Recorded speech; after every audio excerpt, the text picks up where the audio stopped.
जय हिंद।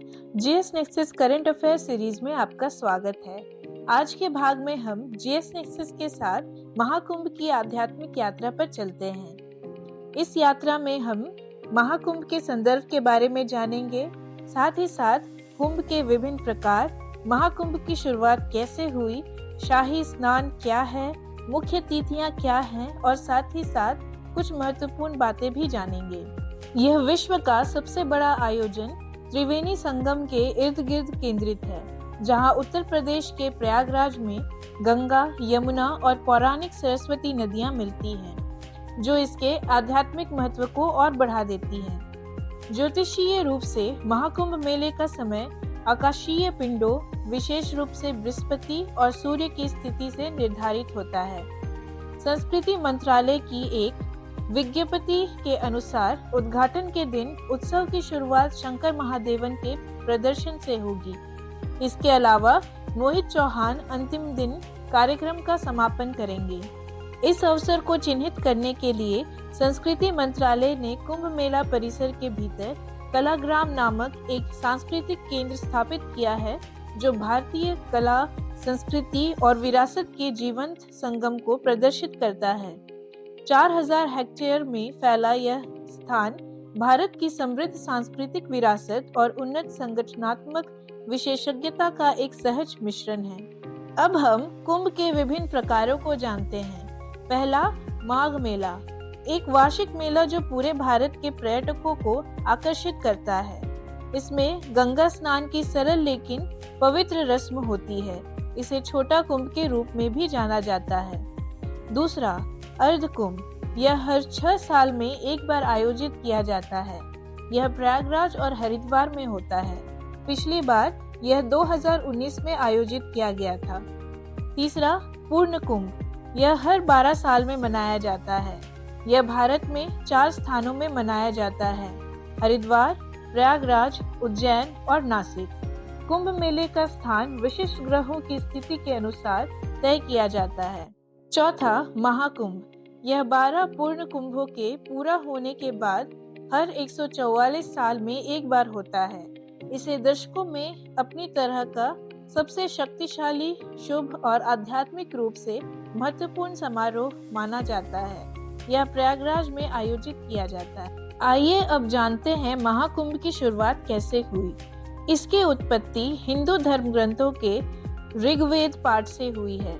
इसकी उत्पत्ति देवताओं और राक्षसों के बीच समुद्र मंथन के दौरान निकले अमृत के कुंभ को लेकर एक युद्ध की एक पौराणिक कथा से जुड़ी है।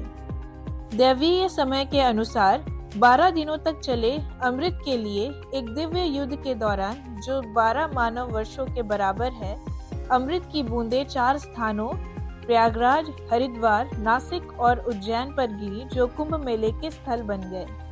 शाही स्नान क्या है, इसे जानते हैं। शाही स्नान कुंभ मेले के दौरान एक पवित्र अनुष्ठान है, जहां लाखों भक्त शुभ समय पर पवित्र नदियों में डुबकी लगाते हैं। इस आयोजन को आध्यात्मिक नेताओं और नागा साधुओं, जो श्रद्धेय तपस्वी हैं, के नेतृत्व में विस्तृत जुलूसों द्वारा चिन्हित किया जाता है। शाही स्नान ज्योतिषीय संरेखन द्वारा निर्धारित महत्वपूर्ण तिथियों पर होता है।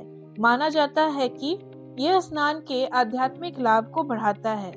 प्रतिभागियों का मानना है कि इस अनुष्ठान में भाग लेने से पापों का सफाया होता है और मोक्ष प्राप्त करने या पुनर्जन्म के चक्र से मुक्ति पाने में सहायता मिलती है। महाकुंभ में कल्पवास क्या है, इसे जानते हैं। कुंभ मेले के दौरान कुछ सबसे सच्चे भक्त आध्यात्मिक आश्रय में रहते हैं, जिन्हें कल्पवास के रूप में जाना जाता है। वे पूरे 40 से 44 दिनों तक मेले में रहते हैं और एक अनुशासित और सरल जीवन जीते हैं। कल्पवासियों में अपेक्षा की जाती है कि वे सुबह जल्दी उठें, त्रिवेणी संगम में डुबकी लगाएं और अपने गुरुओं के साथ दिन बिताएं। अब हम मुख्य तिथियों को जानते हैं। महाकुंभ 2025 पौष पूर्णिमा पर 13 जनवरी 2025 से शुरू हो गई है। महाकुंभ 26 फरवरी 2025 को महाशिवरात्रि पर समाप्त होगा। प्रमुख स्नान तिथियां कुछ इस प्रकार हैं। पहला शाही स्नान 14 जनवरी 2025 मकर संक्रांति के दिन है। दूसरा शाही स्नान 29 जनवरी 2025 मौनी अमावस्या के दिन। तीसरा शाही स्नान 3 फरवरी 2025 बसंत पंचमी के दिन और चौथा शाही स्नान 12 फरवरी 2025 माघी पूर्णिमा के दिन। महाकुंभ से जुड़ी कुछ महत्वपूर्ण बातें। कुंभ मेले को 2017 में यूनेस्को द्वारा मानवता की अमूर्त सांस्कृतिक विरासत के रूप में सूचीबद्ध किया गया।